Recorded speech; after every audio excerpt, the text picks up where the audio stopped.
Good evening everyone. Welcome to Botany Insider's new class. From today's class we are starting off with June 2021 questions. If you all remember, in the previous week we discussed the general aptitude for the complete week, and we have also covered June 2022 very important questions. So make sure that you all are joining in on daily basis. We have just 1 month left for the examination. Make sure that you all are having that particular energy, that particular enthusiasm to qualify the upcoming examination, right? So for the complete month, Botany Insider would try to provide you the maximum content possible. Make sure that you are connected with us on daily basis. Good evening to all the students joining in. There are a number of students in the class right now. Today we'll be discussing the June 2021 questions. Okay, so let's begin. If you all, those of you who are new to Botany Insider, make sure to hit the subscribe button. Make sure to download our application. Make sure that you have information regarding the new course that is starting for the December batch, which starts on 15th of May. So those of you who wish, or those of you who are targeting the December exam, you can join us in this particular full course. And if you are targeting the upcoming June examination, so we have a number of courses running for you all for the June exam as well. So some of these are, we have a practice course running, we have a crash course, we have mock test. So whatever you wish to, you can download the application and get yourself enrolled in the same. This is the very first question for you all. The question is Vidal test. It is a type of a test that is done in order to get to understand about a specific disease. So it is asking you that Vidal test, a widely used serological test for the enteric fever, it is a type of which type of test? Okay, give it a try to this particular question everyone. Simple question, basic question, and a straightforward one, completely dependent upon facts. Okay, give it a try to this question everyone. Take your time, get the answer.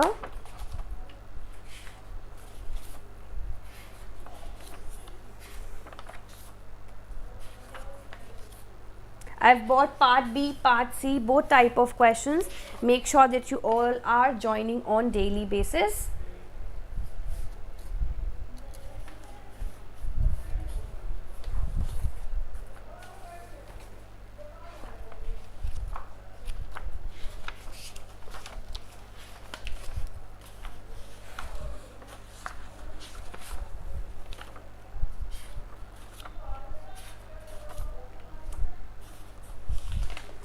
Very good, very good.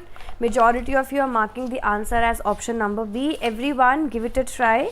Make sure that if you are there in the class, you are giving a try to all the questions that are shown on the screen. Okay, so let's see. Yes, the answer for this particular question is agglutination reaction. So Vidal test, it is a test that helps us in understanding it helps in diagnosis of enteric fever, which is also given the name of typhoid. Okay, so typhoid fever is diagnosed via the help of the Vidal test. Remember about this, it was June 2021 question. Remember about this.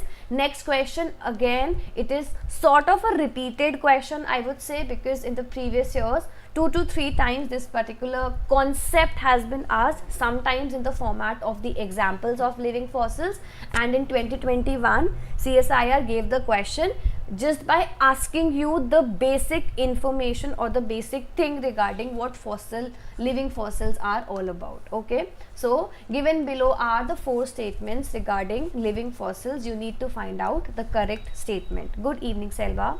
Good evening to all the students joining in. Get the answer for this question everyone now.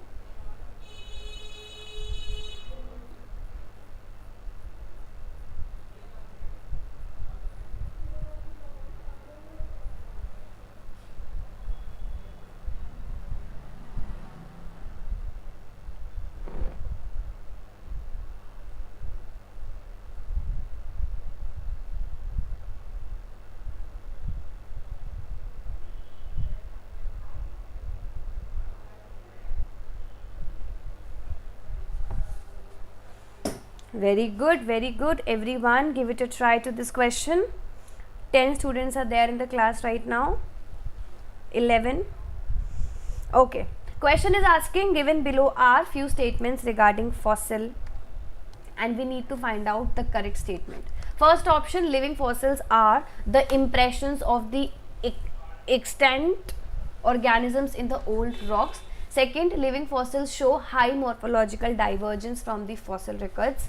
Then, living fossils are always an evolutionary link between the two classes of organism. And last, they have remained unchanged over millions of years. See, the question is asking us about living fossils. So obviously, कोई particular entity fossil कब बनेगी, जब, और हम उसको fossil क्यों बोलेंगे, why we would call a specific entity as a fossil, that means that particular entity have not changed over the past millions of years, and we are able to get to have the information of a specific thing, right? That is the reason why we are calling a specific entity as a fossil. So that is the reason why the answer is option number D. Very good, all of you got the correct answer. So living fossils are the organisms that have remained unchanged. If there would have been any change, why would we call it a fossil, right? So answer is option number D. So if you read all the other three statements, you can easily correlate that fossils is something that would remain unchanged. Okay, answer is option number D, and all of you got the answer correct. Very good.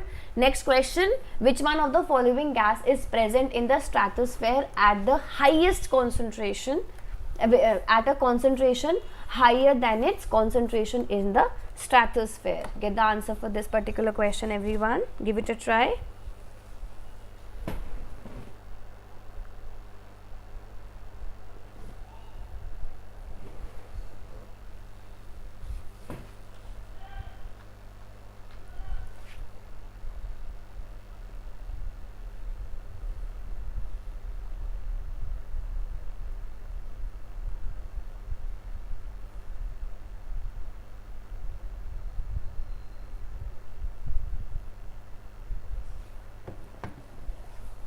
Very good, very good. Everyone, give it a try. 12 students in the class right now. And make sure that when you are solving out the question, you are keeping in mind to revise them as well. Do not just go through the question once and just leave them afterwards. Okay, make sure that you are revising the questions also, because you won't be able to learn, or you won't be able to get the answer learnt in a first go itself. So make sure that you're revising as well. Clear? So the answer for this question is option number C. Ozone is the gas which is present at a higher concentration in the stratosphere than in the troposphere. Okay, next question. Historical frequencies of fire in an area can be determined by which of the following? That means what? If you want to get to understand that in a specific area, what was the frequency of fires in the previous year, okay, you need to find out that how to find the frequencies of fires in a specific area. For this, you have to tell which of the method is correct. Get the answer for this.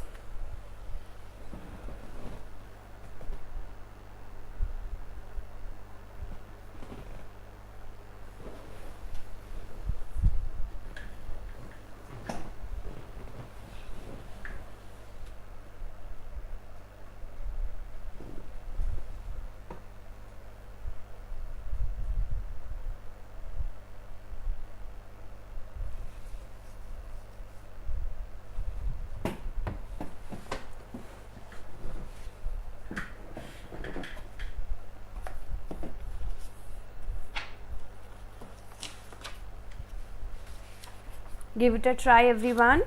Think about it.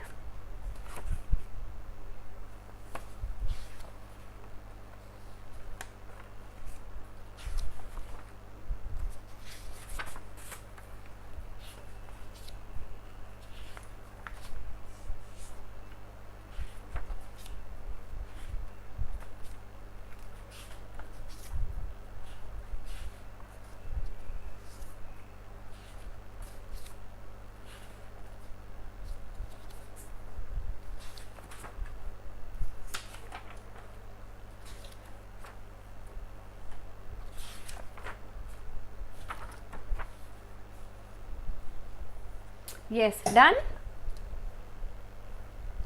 Okay. So some of you are marking the answer as B, some of you are marking the answer as option number C. Let's see the answer for this question. So the question is asking us for finding out the historical frequencies of fires in a specific area. Which of the method can be used? Now see, this particular question was bit controversial. Reason being, examining the fire scars in the growth ring of the living tree first, and second, measuring the carbon content on the soil surface after fire. Both of these methods can be used for the historical frequencies, but when we look into the accuracy of the method, so measuring the fire scars in the growth rings, this one is less accurate in comparison to the other one, that is measuring the carbon content on the soil surface after the fire. This one is a more accurate option for determining the historical frequencies of the fire. Okay, so CSIR has marked the answer as option number C, but the answer can be option number B as well. But the point is, they might have given both of them, and the CSIR might wanted you to have the more accurate option known.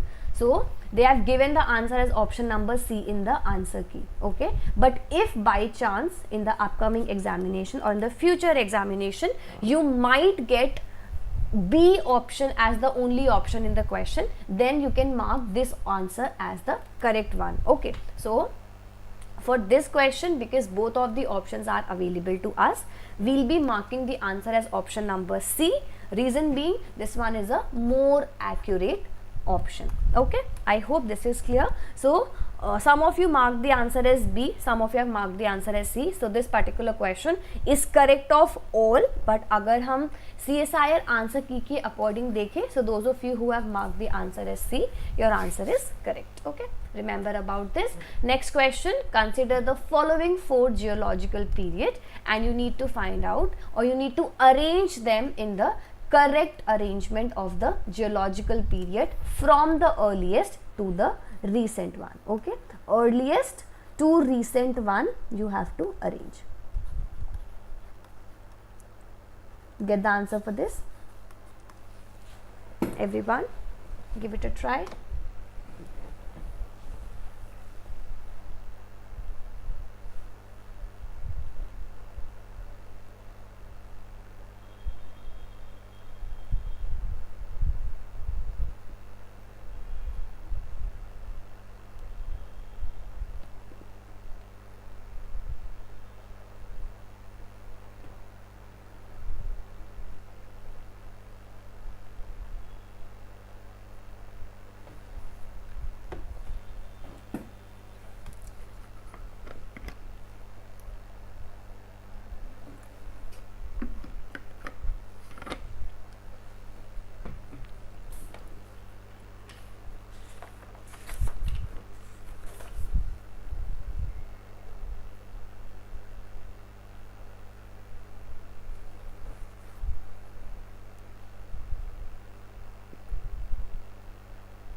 Very good, excellent. Everyone, make sure that you all are participating in the class. Question is, we need to arrange the 4 geological periods in the earliest to the recent one. Okay, answer for this is yes, option number B itself. First you have the Cambrian, then you have the Jurassic, then you have Cretaceous, and then you have the Quaternary. Okay, they are given you in a reverse order. So answer is option number B. Remember about it, simple direct question. Next question, the table lists the information about the different classes of the retro elements, and you need to match X and Y together. Okay, X and Y need to be matched together. Get the answer for this question, everyone. On one hand you have the various retro elements, on the other side you are given the example of the same. Give it a try.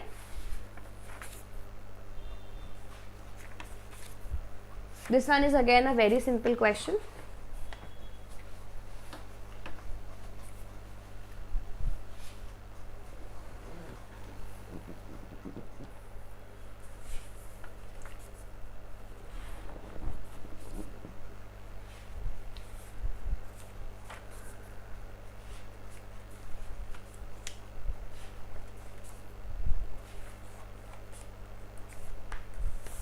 Okay, some of you are marking the answer as A, some of you are marking the answer as C. Read it properly, recall the options and then only mark it, okay?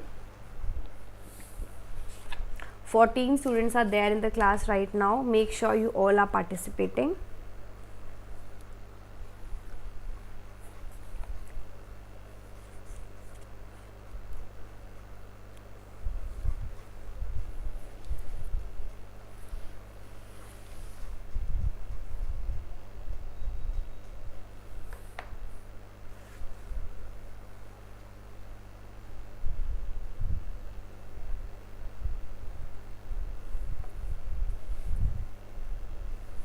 Okay, let's see. Question is, on one hand you are given the various retro elements and on the other hand you are given the various, either the example or their basic feature. Okay, now if you remember even one, like if you remember the ALU element being the example of sine, you can reach to the answer as option number A itself in the first go. Okay, so LINE, it is the example of, or ALU elements is an example of line. ALU elements are found in humans, right? Then you have LTR, retrotransposon. So over here the example is copia element. In the copia element, the copia element is an example, or it is found in the Drosophila. Then you have non-LTR elements, so they have the basic property of 7 to 11 base pairs. Okay, answer is option number 1. Very good, majority of you got the answer in answer correctly, right? Remember about this particular thing. In addition to that, you can also remember all these things, the small pointers. I'll take your doubt in a minute. Let me just explain this question. Okay, Lifesciences Academy in Telugu. Please just wait for a minute. So talking about the basic information that you can remember about this, and you can solve it out in the paper if it is asked again. So remember, you have transposable elements. So what are transposable elements? So these are nothing but the jumping genes. Okay, you can remember it that way. These are the jumping genes. So there are two major classes of the transposable element. First is class 1 and then you have the class 2. In the class 1, these are the retrotransposons. I'll just write the initials of the same. So these are the retrotransposons, and in the class 1, in the retrotransposons, you have two major classes, LTR and non-LTR. What is LTR? LTR stands for long terminal repeats. Okay, in the long terminal repeats, there are two major examples which you can remember. First one is PY, it is found in yeast, and second one is copia, COPIA, which is found in your Drosophila, right? This was the thing that was asked in this particular question also. Then in case of the non-LTRs, we have two subclasses. First one is SINE, second one is LINE. Okay, what is then in the sine, you have three major examples. First one is ALU. This was something that was asked in this question. So ALU is found in humans. Then you have the second one, BLU1 and BLU2. These two are found in your mice. Okay, then in the sine, you have three major examples again, L1, R2 and I. L1 is found in humans. Then you have R2, that is found in bombax, and then you have I, that is found in your Drosophila. Okay, then clear? Then you have the class 2. So class 2 are your transposons. So most common example is the P element, which is found in your Drosophila. And then you have the second thing, that is ACDS, which is found in your maize. Okay, it is a controlling element in maize. You can keep a note of this complete information, and if in the examination it is asked again, you can solve out the question. Okay, and this particular table is very important. Make sure you're not forgetting it, and you can keep a note of this in your notes. Okay, let's move forward to the next question. So this is the next question for you all. The question, this one is a part C question. Okay, so on one hand you are given the plant group, and on the other hand you are given some of the morphological characteristics. You need to match them correctly. Okay, is it possible to clear NET? Yes, it is very much possible to clear NET examination in 8 months with a proper strategy, a proper technique. You can easily qualify in 8 months. Okay, and if I guess you are targeting the December examination, the student who has asked this, so we are starting off with a batch on 15th of May for the December exam itself. You can enroll in that particular batch. You can download our application and enroll in the course.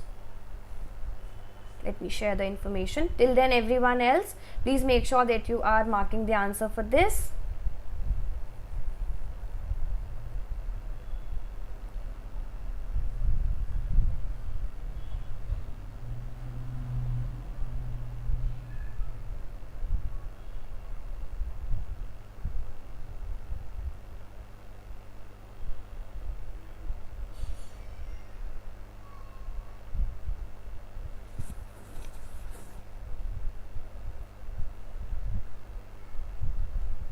Okay, I've shared the information as well. You can give it a check afterwards.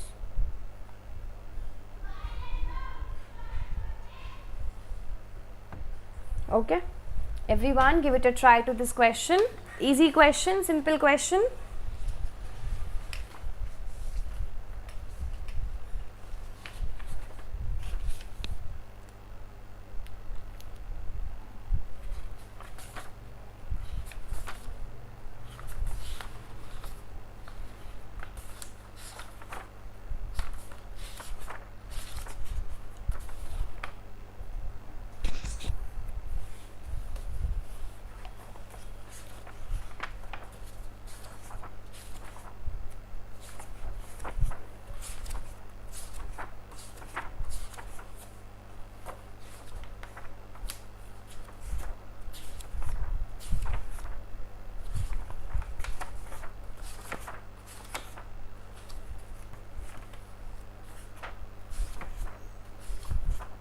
Done, everyone? Mark the answer for this.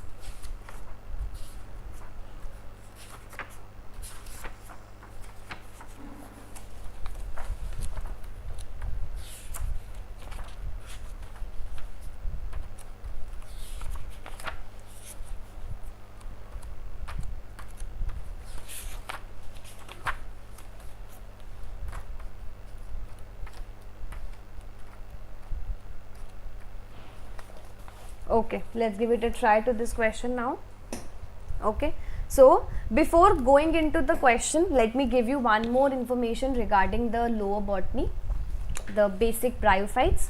Okay, with that you can solve this question. With that particular flowchart, you can easily solve this question. Okay, so we have bryophytes, right? In the bryophytes, there are 3 major classes. What are the 3 classes? First one is hepatic opsida. Then you have the second class as anthropsida. And then you have the third class as bryopsida. Okay. In anthropsida, these are the simplest one and these are the most complex bryophytes, right? In the case of each one of them, there is one basic information that you can keep in note. In the hepatic opsida, you have the unicellular rhizoids being the most characteristic feature. In the anthropsida, the most common and the most important characteristic feature is presence of pyrenoids, and in the bryopsida, the most common feature is multicellular rhizoids. Okay, so remember all these information, and also remember, in case of bryophyta, in all the 3 subclasses, you have the dominant phase being the gametophyte. Okay, remember about this, and if you remember just this information, you can solve the answer with the question that is given to you. So first case is what? First case is your liverworts. The liverworts are under the class of your hepatic opsida. So what do they have? They have their unicellular rhizoids. So first gets marked with the A, gets marked with first. This is the first option. So A with first, A with first, and A with first. You can eliminate option number C. Then you have the presence of pyrenoids not in any of them, because bryopsida includes the mosses and hepatic opsida includes your liverworts. But presence of pyrenoids is found where? It is found in your anthropsida. So in any of the option you find the connection with 3, you can eliminate that. Okay, wherever 3 is there, you can eliminate, because we will not be having any kind of pyrenoids in any of the 2 classes given to us. So over here also you can have 3, over here also 3 is given. So eliminate first and second.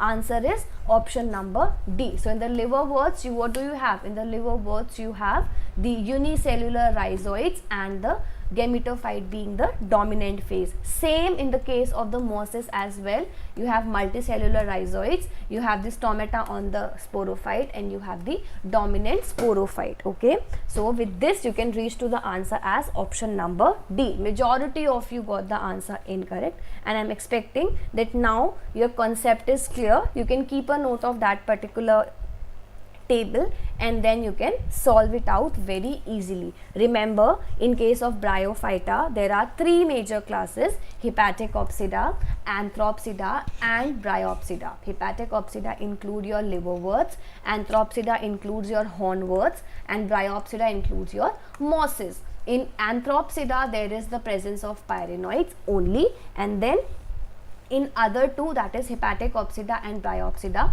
you have unicellular and the multicellular rhizoids being there, and the gametophyte being the dominant phase in all 3 of them. Okay, so with this you can easily reach to the answer as option number D, right? I hope it is clear. Okay, this one we have done. So give it a try to this particular question, everyone. Last question for the day. The question is, the following statement is being made to define the Michaelis-Menten constant.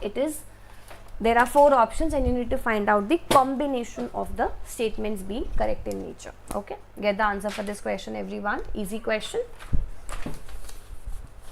Make sure that you are reading the question properly and then only marking it, right?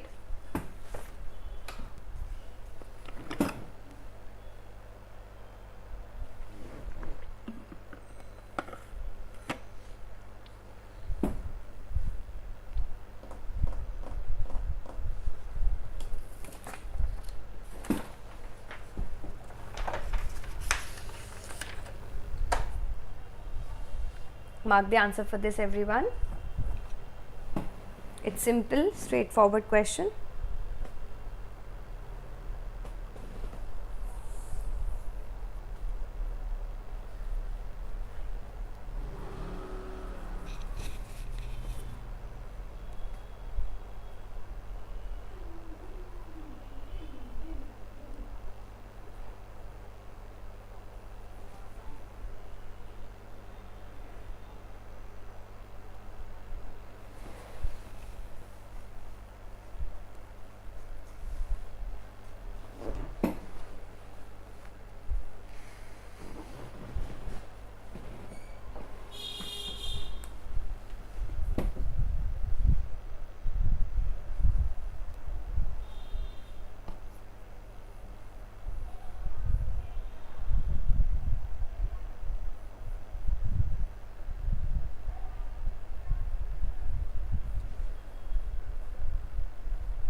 Done, everyone?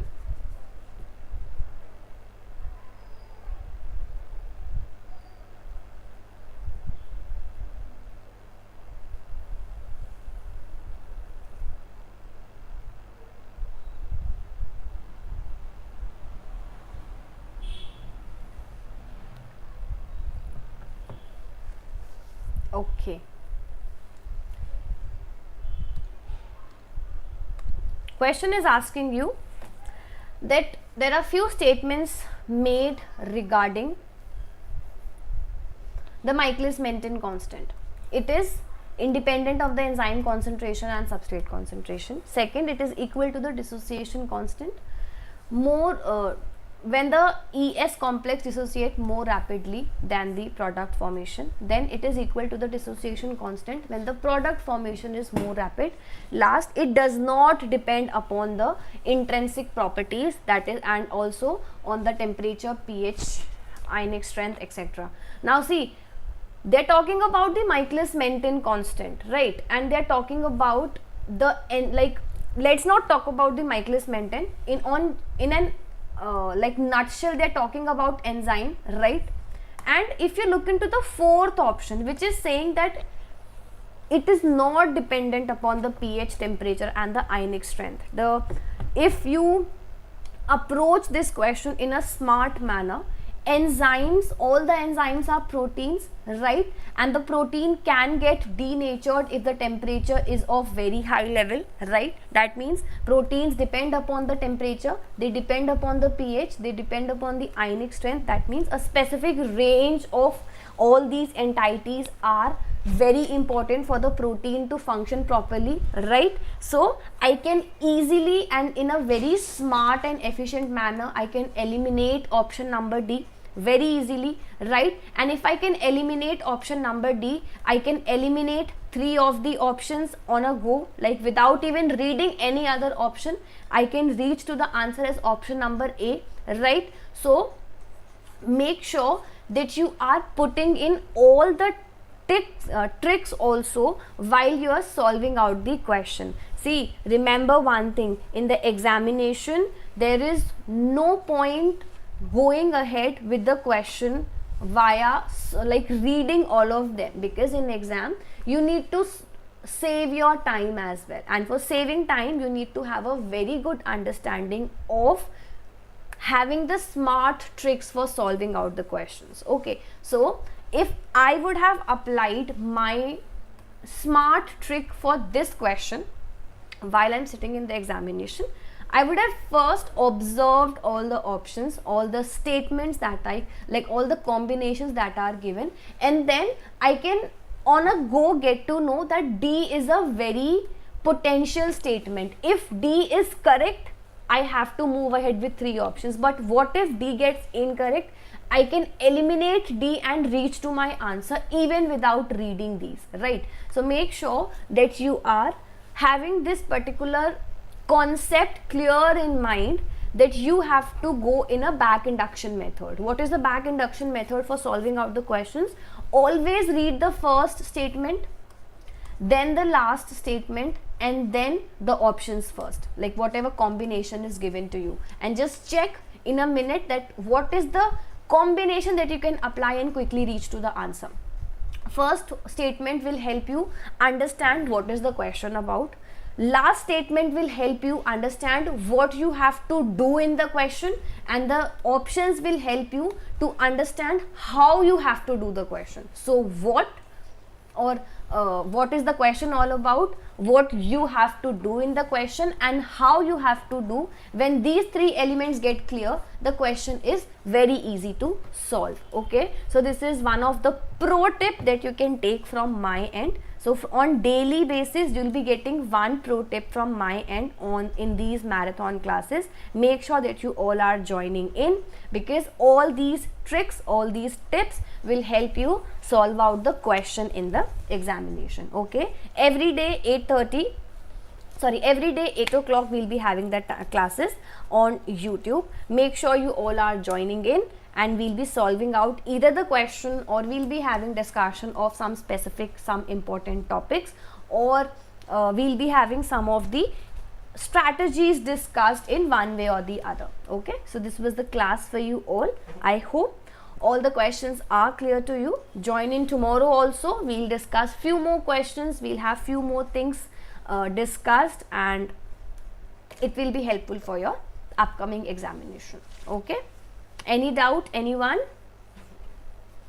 Make sure you all are joining on daily basis, and we have our course for the December batch starting on 15th.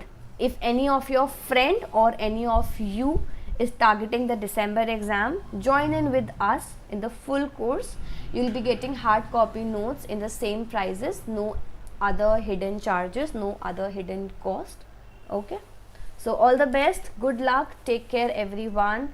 Countdown for the upcoming examination has begun.